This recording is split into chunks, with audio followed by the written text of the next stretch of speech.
They broke into my property at dawn with bolt cutters, trying to steal a boat that belonged to my dead grandfather. What they didn't know? I legally own the entire lake they're standing on. Picture this: Tuesday morning, 6 a.m. I'm watching through my kitchen window as Karen Brightwater, the HOA president who moved here 3 years ago, leads two board members and a sheriff's deputy toward my dock. The morning mist clings to Lake Meridian like a shroud, and there's this bone-deep creak of 40-year-old dock planks as they approach my grandfather's 1985 cabin cruiser. Karen's waving around a piece of paper like it's some kind of weapon. A notice demanding I remove my eyesore boat within 72 hours or face $500 daily fines. She's about to discover she just declared war on a Navy veteran who inherited more than just a boat. What would you do if some power-hungry HOA tried to steal your family's legacy? Drop your worst nightmare below. Where are you watching from? Your HOA drama probably makes this look like child's play. My name is Marcus Wendell, 52 years old, retired Navy engineer, and apparently the biggest thorn in Karen Brightwater's side since she moved to our quiet Lake Meridian community 3 years ago with big city dreams and an even bigger attitude. Let me paint you the picture of how this war started. Lake Meridian sits 90 minutes west of Denver, a pristine 200-acre jewel surrounded by 47 homes that grew up around the original homesteads. My grandfather Clifford bought what the locals called worthless swampland back in 1982 for $8,000, about what Karen probably spends on her monthly Botox appointments. Clifford was a carpenter who believed in doing things right the first time. Spent 2 summers hand-building our cabin and that dock, using cedar planks that still smell like Christmas morning when the sun hits them just right. He'd tell me stories about fighting off mosquitoes the size of hummingbirds while driving those support posts into the lake bed with nothing but a sledgehammer and pure stubbornness. The community was different then. Families who worked with their hands, kids who knew how to bait their own hooks, neighbors who'd help you move a refrigerator without expecting anything back except maybe a cold beer and a good story. But things change. Enter Karen Brightwater, real estate agent, HOA president, and the kind of person who probably has her pool boy sign a non-disclosure agreement. She arrived from Denver with her BMW, her architectural opinions, and a vision to transform our little slice of heaven into some kind of exclusive resort community. First time we met, she was standing in my driveway wearing enough lavender perfume to choke a moose, pointing at my grandfather's boat like it was a dead raccoon. That eyesore is bringing down property values, she announced, not even bothering with introductions. I showed her the boat registration current, the dock permits legal since 1983, the property surveys all recorded and filed properly with Jefferson County. I don't care about your paperwork, she said, and I swear the woman actually stamped her foot like a toddler. We have community standards now. That's when I knew we had a problem. See, Karen wasn't just complaining about my boat. She was testing the waters, so to speak, to see how much she could push around the original families before we'd push back. Her plan became clear over the following months. She'd formed this HOA in 2018 with a bunch of newer residents Denver transplants who saw dollar signs instead of memories when they looked at our lake. The goal was simple: pressure the longtime families to sell cheap, then flip the properties to wealthy buyers who'd pay premium prices for exclusive lakefront living. My boat was just the opening move. 3 other original families started getting similar harassment letters about aesthetic violations and community enhancement fees. The Hendersons got cited for their vegetable garden being inconsistent with planned community vision. The Torinos were told their kid's tire swing was a liability issue. But here's what Karen didn't understand about Navy veterans. We don't fold under pressure. We dig in. And when someone tries to steal something that belongs to us, something our grandfathers built with their own hands, we fight back with everything we've got. I use that boat every weekend for fishing, checking water quality, clearing debris after storms. It's not just transportation. It's a floating piece of family history. Those tackle boxes still hold my grandfather's favorite lures, the ones he swore could catch fish in a bathtub. The smell of marine diesel mixed with old leather from his fishing vest still clings to the cabin, stronger than Karen's perfume and infinitely more honest. She filed her first formal HOA complaint on a Tuesday. By Friday, I was crumpling that cheap copy paper between my weathered fingers, feeling it disintegrate like her chances of intimidating me into submission. But Karen Brightwater was just getting started. And so was I. The real question wasn't whether she could force me to move my boat. The question was, what would happen when she discovered exactly what she was really trying to steal? Karen's first real power play came exactly 1 week after our driveway confrontation. She called an emergency HOA board meeting on a Thursday evening, timing it perfectly when most of the working families couldn't attend, but her retired Denver transplant friends could stack the room like a rigged poker game. I showed up anyway, still wearing my work clothes and smelling like the honest sweat of a man who'd spent the day fixing Mrs. Patterson's dock for free. The community center reeked of expensive cologne and entitlement, as Karen stood at the front with a PowerPoint presentation that probably cost more to make than my grandfather's entire boat. "Slide 1, she announced with the confidence of someone who'd never been told no. Community Beautification Initiative, maintaining property values through aesthetic standards. The proposal was elegant in its cruelty. All watercraft would need to meet visual compatibility requirements with annual inspections costing $500. Boats over 20 years old would require comprehensive restoration to modern standards. Basically code for spend 10 grand or get out. And here's the kicker. A new $2,000 annual watercraft assessment for the privilege of keeping your boat on community waters." 23 newer residents nodded along like bobbleheads while the 7 original families sat in stunned silence. Karen had done her homework, bringing charts showing how similar improvements had increased property values in Aspen and Vail by 30%. But 2 could play the research game. I'd spent the previous week at the Jefferson County Courthouse, diving through filing cabinets that smelled like decades of bureaucratic dust and broken dreams. My Navy training had taught me that intelligence gathering wins more battles than firepower, and what I found in those musty records made me smile for the first time since this whole mess started. Turned out Karen's little voting scheme had a fatal flaw. Back when I was stationed in Norfolk, I'd helped a buddy fight an illegal HOA assessment, and I remembered the lawyer explaining that Colorado requires approval from 67% of all homeowners, not just whoever shows up to vote for new fees or major rule changes. Karen's meeting had maybe 30 people in a community of 47 homes. Simple math, but apparently beyond her real estate license education. The real bombshell was buried in the original incorporation documents. The HOA formation in 2018 was missing signatures from 8 of the original homesteads, including mine.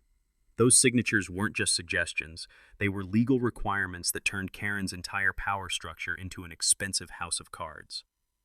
I waited until Karen finished her presentation before standing up. The fluorescent lights buzzed overhead like angry wasps as I cleared my throat.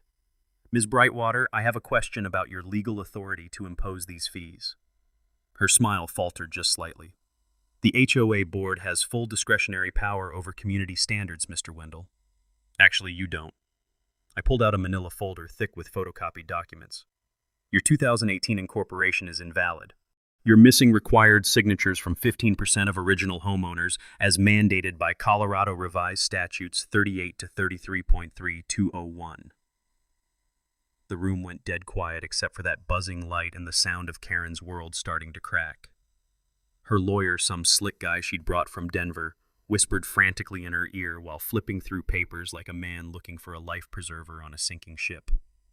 "Furthermore," I continued, enjoying the way her face was turning the color of an overripe tomato, "the original homesteads have perpetual waterfront access rights that predate your organization by 36 years. That's when Karen showed me exactly what kind of person I was dealing with. Instead of backing down or admitting defeat, she went nuclear. "Mr. Wendell," she said, her voice sharp enough to cut glass, "I've received multiple complaints about your aggressive behavior toward community members. Your military background concerns many residents who fear for their safety."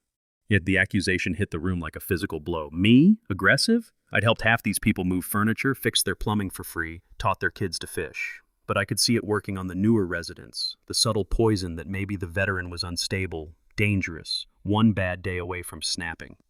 "In fact," Karen continued, sensing blood in the water, "I'll be filing a formal harassment complaint with the sheriff's office. We have documentation of you intimidating neighbors with questions about HOA legitimacy. Brilliant and evil in equal measure. Turn my research into stalking, my legal questions into threats. Make the victim into the aggressor while positioning herself as the concerned citizen protecting innocent families from the dangerous ex-soldier. Deputy Jim Torino, whose family had lived here almost as long as mine, caught me in the parking lot afterward. The gravel crunched under our boots as he lit a cigarette with hands that had worked construction for 30 years.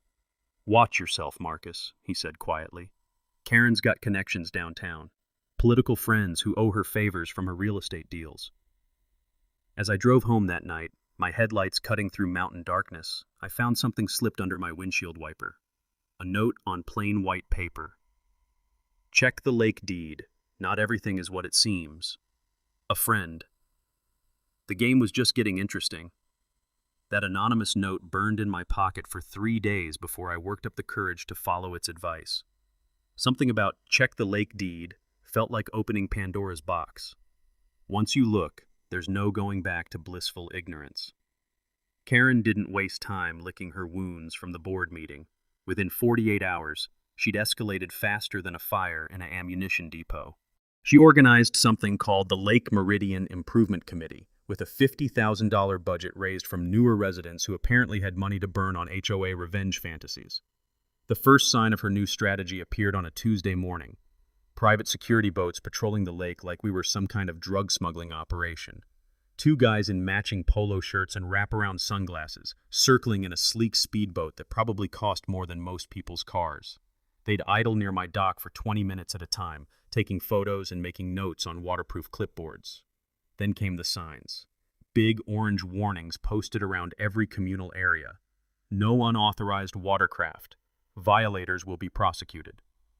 The legal language was impressive for something that had zero actual authority, but Karen was betting most people wouldn't know the difference between official and expensive looking.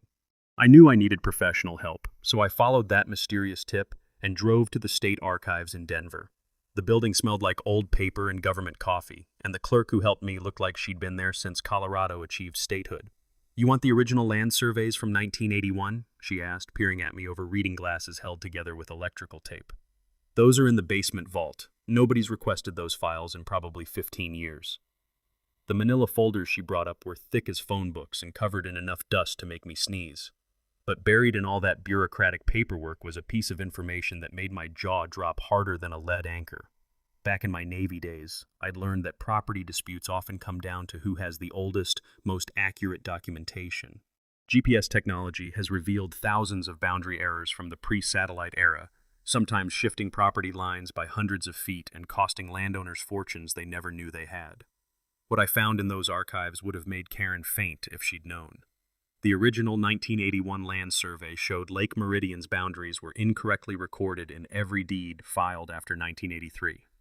Modern GPS coordinates revealed that what everyone thought was one large lake was actually 2 separate water bodies, divided by an underwater ridge that you could only see on the original topographical maps. Lake Meridian North, where all the fancy houses and Karen's future marina development were planned. And Lake Meridian South, a smaller, pristine body of water that, according to the deed I was staring at in disbelief, my grandfather hadn't just bought lakefront property on. He'd bought the entire damn thing. All water rights, mineral rights, and access easements for Lake Meridian South, the deed read in faded typewriter ink. Clifford Wendell hadn't just been a smart bargain hunter. He'd been a visionary who understood that owning water in Colorado was like owning liquid gold. But Karen was too busy playing dictator to do actual research. Her security escalation kicked into overdrive that same week. Suddenly, there were surveillance cameras appearing overnight, pointing directly at my dock like I was running some kind of terrorist cell instead of just trying to fish in peace. The $500 daily fines officially began, delivered by certified mail with the persistence of a bill collector and twice the venom. That's when Karen made her biggest mistake yet. She started spreading rumors around town that I was a mentally unstable veteran who might be planning violence against the community. The whisper campaign was subtle but effective, concerned comments at the grocery store, worried conversations at the gas station, always framed as caring about everyone's safety. I consulted with an attorney through the Veterans Legal Aid Program, a sharp woman who'd fought water rights cases across the western states for 20 years. She explained something that made my Navy heart sing with tactical joy.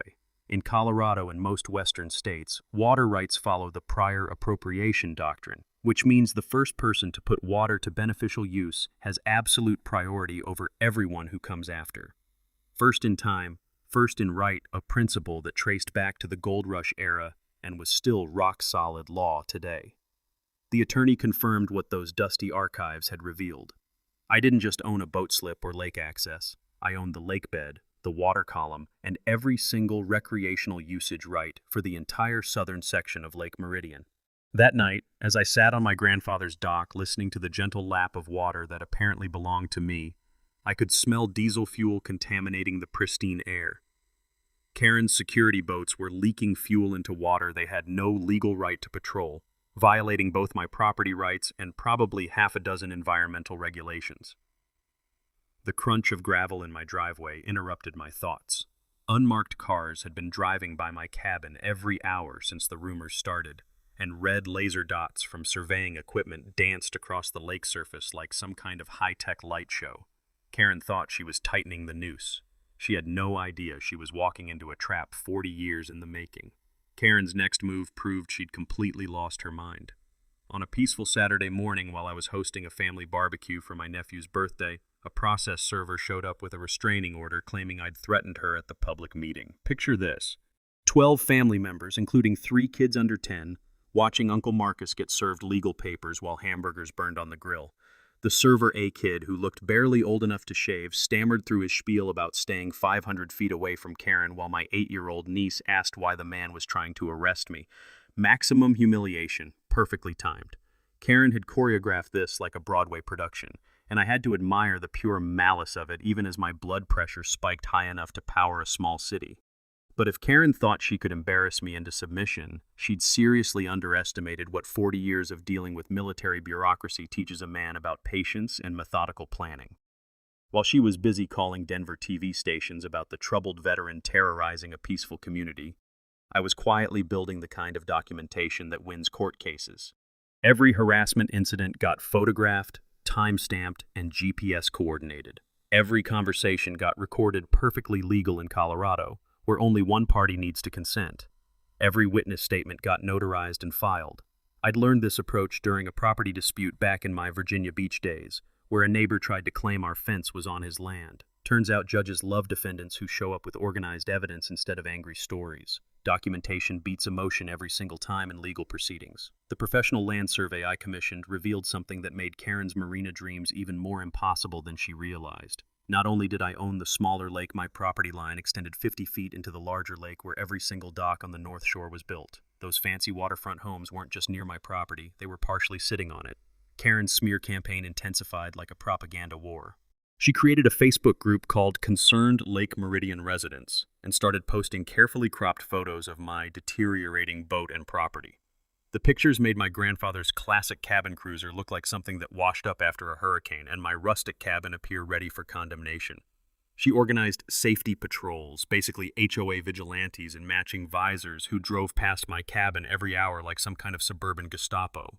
The psychological harassment was sophisticated and relentless, designed to make me crack under constant pressure. But Karen made one critical error in her intelligence gathering. She approached my neighbor, Ezra Blackstone, thinking the 78-year-old retired school teacher would be easy to manipulate. Ezra had taught 8th grade for 40 years and could spot a con artist from 3 counties away. That woman offered me $200,000 for my cabin, Ezra told me over coffee that tasted like motor oil and wisdom. Cash deal, close in 30 days. Problem is, the county assessor values my place at $70,000 tops. Smart buyers offering triple market value always know something the seller doesn't. Usually that the property sits on oil, contains valuable minerals, or will be worth millions once some development plan goes through. Karen wasn't being generous, she was trying to steal generational wealth from families who'd built this community with their own hands. The harassment escalated beyond psychological warfare into actual sabotage. My mailbox got vandalized 3 times in 1 week, smashed with baseball bats, spray-painted with creative profanity, and once stuffed with dog waste in a paper bag. Classy touches that really showed Karen's sophistication. Then someone contaminated my boat's fuel tank with sugar, causing $1,200 in engine damage. The repair shop mechanic shook his head as he showed me the crystallized mess clogging my fuel injectors. "Seen this before," he said, wiping greasy hands on coveralls that had seen better decades. "Usually happens during messy divorces or neighbor disputes. Sugar don't dissolve in gasoline, just turns everything into expensive syrup." Anonymous calls to the VA claimed I was unstable and triggered wellness checks that brought concerned social workers to my door asking about my mental health. Professional, humiliating, and designed to create an official paper trail supporting Karen's narrative about the dangerous veteran. But Karen's biggest mistake was scheduling an emergency community meeting for Labor Day weekend with one agenda item: final vote on watercraft removal and security enhancement. She was forcing a confrontation, betting that I'd either cave under pressure or do something stupid that would justify her claims about my instability. The acrid smoke from a controlled burn on neighboring property, obviously timed to contaminate my barbecue, mixed with the sticky residue from harassment flyers someone had taped to my truck during the night. The constant drone of security boat engines had destroyed the lake's peaceful mornings, replacing birdsong with the mechanical hum of Karen's paranoia. As I peeled those flyers off my windshield, feeling the adhesive gum up under my fingernails, I realized Karen had handed me the perfect opportunity. She wanted a final showdown? Fine. Time to show her what happens when you corner a Navy veteran who spent 3 months building an airtight case. The phone call that changed everything came from my attorney on a Wednesday morning while I was drinking coffee and watching Karen's security goons circle my lake like sharks in polo shirts. "Marcus, you need to sit down for this," she said, and I could hear papers rustling through the phone. We ran a background check on Karen Brightwater, and she's not just a real estate agent, she's a developer. My coffee mug stopped halfway to my lips. "What do you mean?" "Mountain Vista Properties, that's her company. She's got purchase agreements already signed for 12 lakefront homes, contingent on community improvements being approved. This whole HOA harassment campaign, it's a business plan." The pieces fell into place like a perfectly planned demolition. Karen hadn't moved here for the scenery or community lifestyle. She'd moved here to execute the most sophisticated property theft scheme I'd ever encountered, and I'd been stupid enough to think this was about my boat. My attorney continued reading from what sounded like a thick file. Her investors are a Denver development group with a $50 million budget for something called Lake Meridian Resort and Marina. Man, they're planning to buy out all the original families at depressed prices, then develop luxury condos with a private yacht club charging $500,000 membership fees. I'd seen this playbook before during my Navy days, watching developers circle military bases like vultures whenever closure rumors started. Target the families with the least resources, pressure them into panic sales, then flip the properties for massive profits. It was legal, barely, but it destroyed communities that had taken generations to build. "Here's the part that'll really make you angry," she continued. "Karen needs your boat gone because it proves the original homeowners have legitimate water rights. If people see you using the lake freely, it undermines her whole narrative about needing exclusive access for the resort development." But the real bombshell came when she started reading property records. "Marcus, did you know your grandfather's deed includes something called perpetual easement rights across what's now the main community road?" I nearly dropped the phone. "What does that mean?" "It means Karen's entire development is impossible without your permission. Every truck, every construction crew, every future resort guest would have to cross your land to reach the marina site. You don't just own the lake, you own the only legal access road." The scope of Karen's desperation suddenly made perfect sense. She wasn't just trying to remove an eyesore, she was trying to eliminate the single biggest threat to a $50 million development deal. My grandfather's $8,000 worthless swampland purchase had accidentally checkmated a scheme 40 years in the making. "There's more," my attorney said, and I could hear the satisfaction in her voice. "Lake Meridian South is classified as critical wildlife habitat for Colorado River cutthroat trout. Your grandfather signed a conservation easement in 1984 that provides huge tax breaks but blocks any commercial development forever. Federal environmental protection laws trump local development schemes every single time. Karen could build her marina over my dead body, but she'd have to get past the Endangered Species Act first, a legal battle that would cost millions and take decades to resolve." That's when Karen's lawyer made the call I'd been expecting. The offer was delivered with the subtlety of a mobster in a B-movie. $500,000 cash for a quiet sale, with veiled references to unfortunate accidents that sometimes befell stubborn homeowners who didn't understand community cooperation. 48 hours to decide, he said, before the community took matters into their own hands. I hung up and walked out to my dock, looking across water that apparently belonged to me, protected by laws Karen had never bothered to research. The morning sun turned the lake's surface into liquid gold, and I could smell the clean mountain air that her diesel-burning security boats hadn't managed to contaminate yet. Karen Brightwater had just made the biggest mistake of her scheming life. She'd threatened a Navy veteran who now knew exactly what she was trying to steal. Time to show her what real strategy looked like. The war room I set up in my grandfather's cabin looked like something from a military intelligence operation. If military intelligence operated out of a 1980s wood-paneled living room that smelled like pine needles and 40 years of honest living. 3 folding tables covered with legal documents, survey maps, environmental reports, and a timeline of harassment that would make a federal prosecutor weep with joy. My veterans legal aid attorney had connected me with an environmental law clinic at the University of Colorado, and suddenly I had a team of eager law students treating Karen's scheme like their personal crusade against corporate greed. The lead attorney, a sharp woman named Rebecca Martinez, who'd spent 15 years fighting water rights cases, laid out our strategy with the precision of a surgeon planning heart surgery. "We don't just want to stop Karen," she said, spreading maps across my coffee table. "We want to destroy her entire operation so thoroughly that no developer will ever try this again." First discovery: the Underwater Archaeological Survey. When law students have unlimited time and access to state databases, they find things professional investigators miss. Turns out the lake bottom contained artifacts from a Ute fishing camp dating back 300 years, which triggered federal archaeological protection laws that made Karen's marina development about as legal as building a casino in Yellowstone. I'd learned from my Navy days that environmental regulations are like icebergs. The part you can see is nothing compared to what's hidden underneath.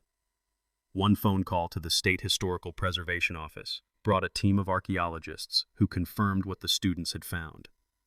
Lake Meridian South was now protected under the National Historic Preservation Act. Ezra Blackstone turned out to be more than just a friendly neighbor.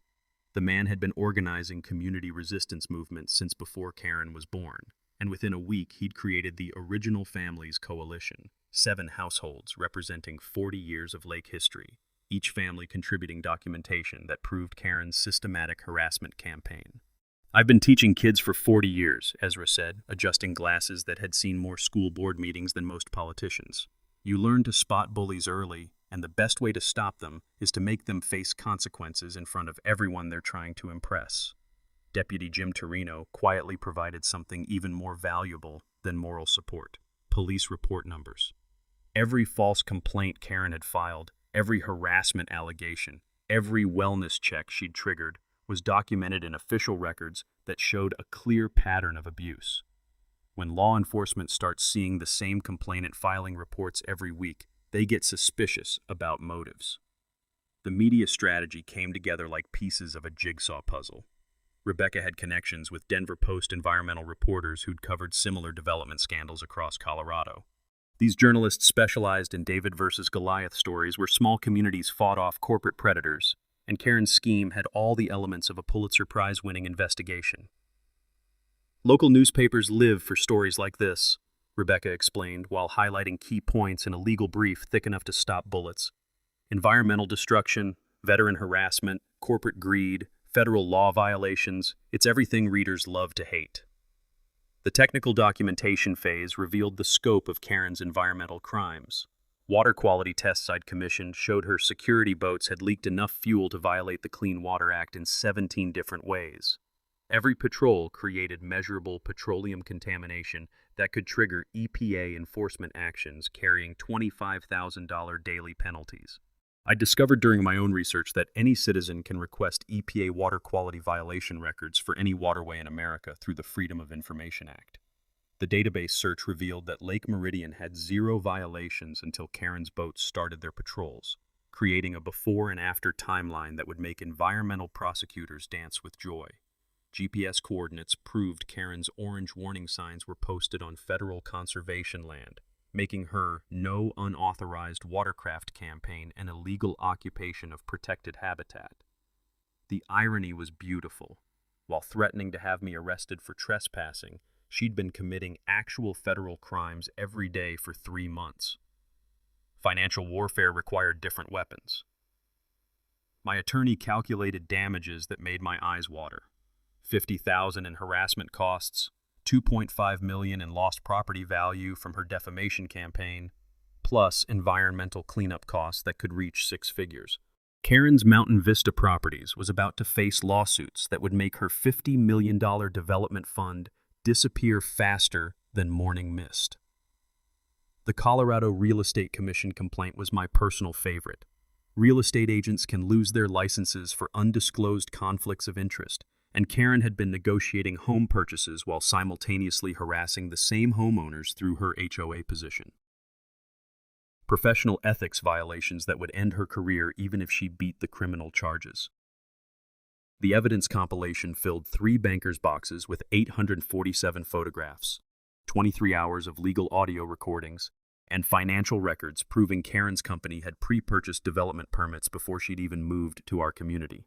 As I organized the final folders, breathing in the familiar smell of fresh ink and legal documents, I felt the smooth weight of business cards from new allies attorneys, environmental groups, investigative reporters, and federal agents who'd built careers destroying schemes exactly like Karen's.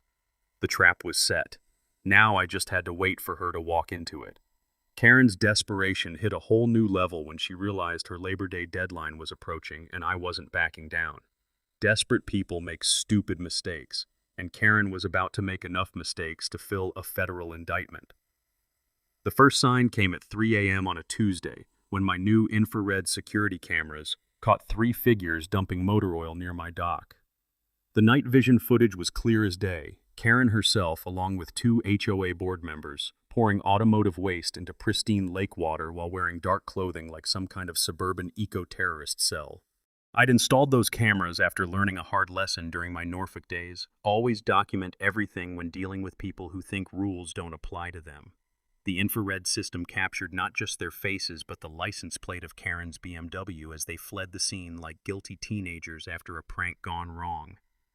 By 6 a.m., I'd uploaded the footage to a secure cloud server and sent copies to my attorney, Deputy Torino, and the EPA's Environmental Crimes Hotline. In Colorado, security cameras on your own property can record 24/7 legally, and what they'd recorded was enough to charge Karen with criminal environmental destruction. But Karen wasn't done digging her own grave. That same morning, she filed a false report with the EPA claiming I was polluting the lake with boat fuel. The irony was so thick you could spread it on toast while she was literally dumping motor oil into water she didn't own. She was accusing me of the same crime. The EPA inspector who responded was a no-nonsense woman who'd been investigating environmental crimes since before Karen discovered her first tube of mascara. She took one look at my pristine boat maintenance records and water quality testing, then started asking very pointed questions about the fresh oil slick near my dock that definitely didn't come from my fuel tank. "Sir," she said, kneeling by the water's edge with testing equipment that looked expensive enough to buy a small car, "this petroleum signature doesn't match marine diesel. This is automotive motor oil, and it was dumped here recently." Karen's political pressure campaign escalated into something that would make totalitarian dictators proud. She contacted county commissioners claiming I was a dangerous veteran who threatened community safety, organized a petition demanding psychiatric evaluation, and even planted fake online reviews claiming my military service was dishonorable. But every move she made created more evidence for my legal team.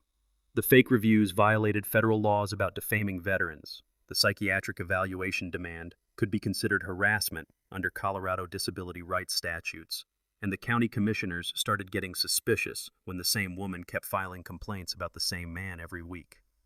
The collection agency Karen hired to pursue HOA fines made their own contribution to my case by attempting to place a lien on my property through a fraudulent HOA board vote.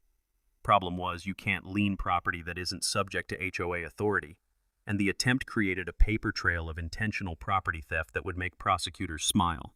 I'd learned during a previous property dispute that liens can be challenged within 30 days in most states, and false liens carry serious penalties, including attorney's fees and punitive damages. Karen's lien attempt wasn't just illegal, it was stupid enough to justify federal mail fraud charges. My homeowner's insurance company launched their own investigation into the accidental boat damage, and their fraud investigator was a former FBI agent who'd built a career recognizing patterns. Within a week, she'd connected my case to similar suspicious incidents across Karen's previous development projects in 3 other Colorado communities. "Mr. Wendell," she said during our kitchen table interview, "your situation isn't unique. We've documented identical harassment patterns in Breckenridge, Steamboat Springs, and Grand Junction. Same developer, same tactics, same mysterious accidents befalling anyone who won't sell. The harassment campaign reached absurd levels when Karen's supporters began parking cars to block my driveway access, making harassing phone calls every hour around the clock, and posting my military records online in violation of federal veteran privacy laws. Each incident got documented, recorded, and added to a growing file that looked like evidence for a racketeering case. But the most satisfying moment came when the Denver Post reporter I'd contacted published the first article in what would become an investigative series on HOA abuse. The headline read, "Veteran Harassment Scheme Targets Military Families Across Colorado," and Karen's carefully constructed public image began crumbling faster than a house built on lake ice. Environmental groups provided documentation of similar illegal development schemes, and TV news crews started filming around the lake like we were some kind of nature documentary about corporate predators in their natural habitat. The constant hum of news drones mixed with the acrid smell of flash powder from photographer equipment, creating an atmosphere that felt like a crime scene investigation. My attorney filed the formal complaint with Colorado's Attorney General about HOA fraud, documenting financial damages from lost work due to constant legal harassment, medical bills from stress-related health issues, and security expenses that were draining my Navy pension faster than Karen could say community standards. The media investigation was building momentum like an avalanche, and Karen was standing directly in its path. Karen's final desperate gambit proved she'd completely lost touch with reality. She hired a private investigator to dig up dirt on my military service, apparently believing she could find some scandal that would justify her months of harassment. What she found instead was enough heroic documentation to make her look like she was attacking Captain America. The PI's report, which I obtained through my attorney's discovery process, read like a military commendation ceremony. Navy Cross for saving 12 sailors during a shipboard fire off the coast of Somalia. Multiple environmental cleanup commendations for restoring contaminated sites at 3 different bases. Exemplary service record spanning 22 years without a single disciplinary action. But here's where Karen's desperation turned into outright criminality. She attempted to bribe Deputy Torino to file a false arrest warrant against me. The conversation happened in the parking lot of Miller's Hardware, where Jim had stopped to buy fence posts, and Karen cornered him with an envelope containing $5,000 in cash. "Just file a domestic disturbance report," she pleaded, according to the recording Jim made on his phone. "Say you received an anonymous tip about violent threats. We'll sort out the details later." Jim Torino had been a cop for 15 years and recognized attempted bribery when he heard it. He also knew that recording such attempts is not only legal in Colorado, but practically mandatory when dealing with someone systematically trying to frame innocent people. The FBI Environmental Crimes Unit opened their case after reviewing Karen's pattern of harassment across multiple state lines. Turns out her Mountain Vista properties had been running identical schemes in Utah, Wyoming, and New Mexico, targeting veteran and fixed-income homeowners with surgical precision. What I thought was personal harassment was actually a federal criminal enterprise. Karen's Denver investors pulled their funding faster than tourists fleeing a wildfire once the FBI investigation became public.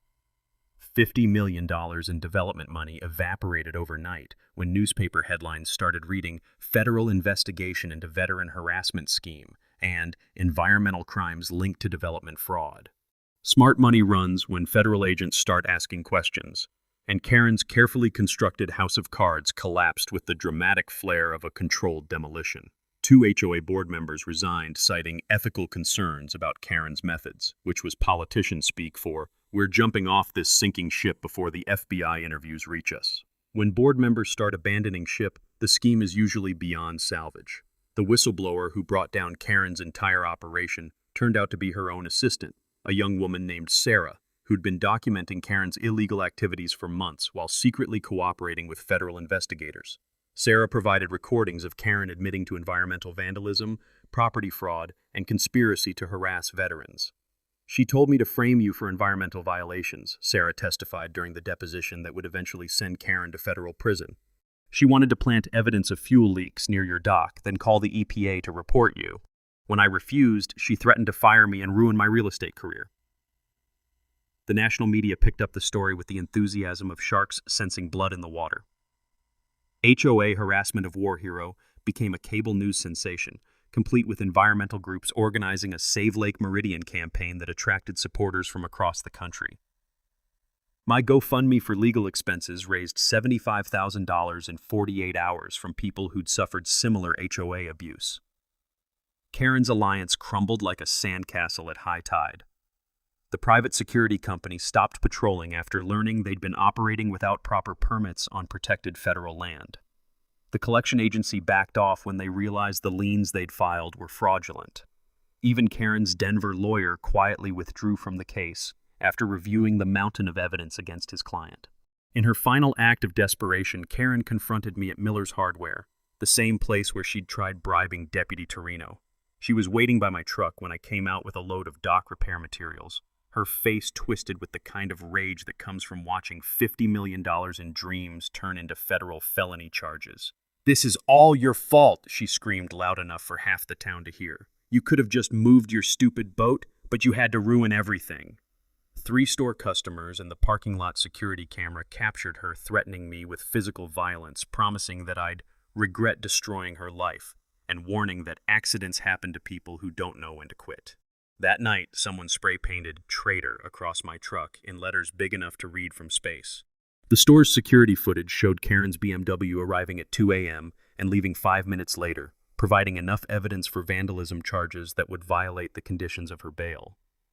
As I called Deputy Torino to report the latest crime, breathing in the acrid fumes of spray paint that still clung to my truck's metal surface, I realized Karen had finally given me the perfect setup for our final confrontation. She'd scheduled one last community vote to remove dangerous elements, planning to present falsified evidence and force a conclusion to this war. Fine by me. Time to end this once and for all. The Lake Meridian Community Center had never seen anything like the circus that descended on Labor Day evening. 200 people crammed into a space designed for 50, with news cameras from 4 Denver stations, environmental reporters from 3 national publications, and federal agents observing from the back of the room like silent sentinels of justice. Karen had no idea she was walking into her own execution. She'd spent the week preparing what she thought would be her final victory presentation, complete with falsified water quality reports showing contamination from my boat and staged photos claiming environmental damage. The woman actually believed she could lie her way out of federal charges while FBI agents were literally taking notes 6 feet away.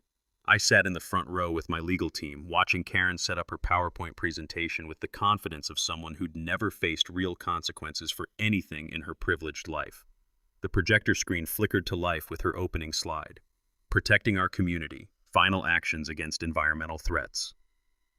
"Ladies and gentlemen," Karen announced with the dramatic flair of a prosecutor closing a murder case, "tonight we vote to permanently remove the environmental hazard that threatens our beautiful lake community." She clicked to her first fabricated photo, my grandfather's boat, with what appeared to be oil stains digitally added to the water around it. The image was impressive enough to fool casual observers, but she'd made one critical error. She'd photoshopped pollution into water that belonged to me, not the community. "As you can see," Karen continued, pointing at her fake evidence with a laser pointer that shook slightly in her trembling hands, "this vessel has been leaking petroleum products into our pristine waters for months." That's when I stood up, and the room went dead silent except for the whir of news cameras swiveling to capture what everyone sensed would be the moment this whole circus reached its climax. "Ms. Brightwater," I said, my voice carrying the calm authority that 22 years of Navy service teaches you, "I have a question about your jurisdiction to regulate my property." Her laser pointer stopped mid-gesture. "The HOA has full authority over community waters, Mr. Wendell." "Actually, you don't." I walked to the front of the room and connected my laptop to the projector, replacing Karen's lies with legal truth. "Because those aren't community waters." The first document that filled the screen was my grandfather's original 1982 deed, signed and notarized in ink that had faded but never lied. "Ladies and gentlemen, I'd like you to meet the legal owner of Lake Meridian South, my grandfather, Clifford Wendell, who purchased not just lakefront property, but the entire body of water you've been fighting about." Gasps echoed through the room like a thunderclap. Karen's face went white as fresh snow as the implications hit her like a freight train loaded with 40 years of legal consequences. "Furthermore," I continued, advancing to the next slide showing the professional survey results, "your marina development would be built entirely on my private property, which explains why you've been so desperate to drive me away.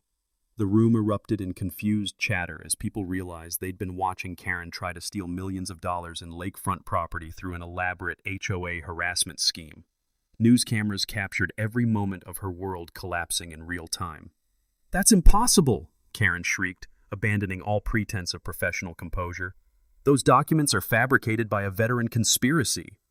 Deputy Torino stepped forward with the calm satisfaction of a man who'd been waiting months for this moment.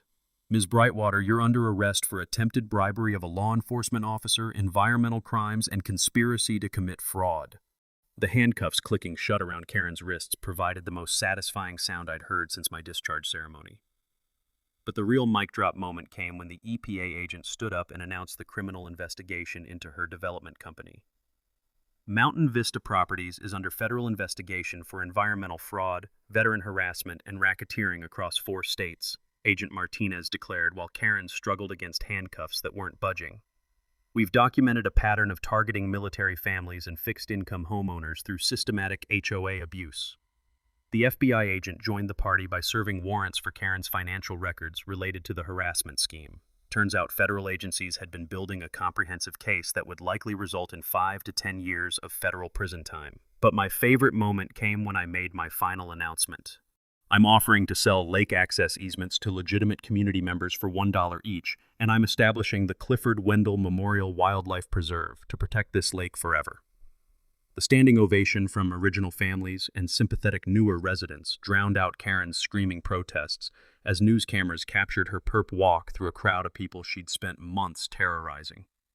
Her million-dollar development dreams evaporated like morning mist, replaced by federal felony charges and permanent disgrace.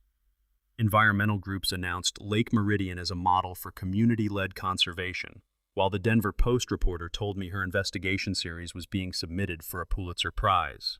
Karen Brightwater had picked a fight with the wrong Navy veteran, and now the whole world was watching her pay the price. Justice served, with a side of permanent humiliation.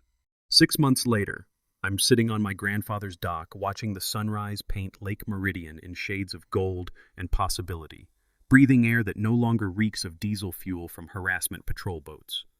The silence is broken only by the gentle lap of clean water against cedar planks and the occasional splash of a Colorado River cutthroat trout, the same endangered species that helped send Karen to federal prison.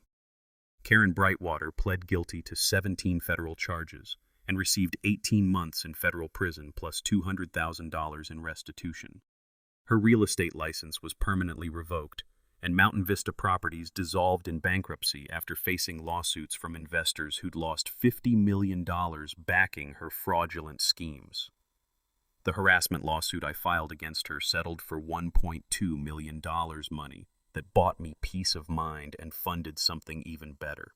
When federal plea bargains move quickly, it usually means the evidence was overwhelming enough to make fighting pointless, and Karen's lawyers knew they were representing a client caught red-handed by FBI surveillance.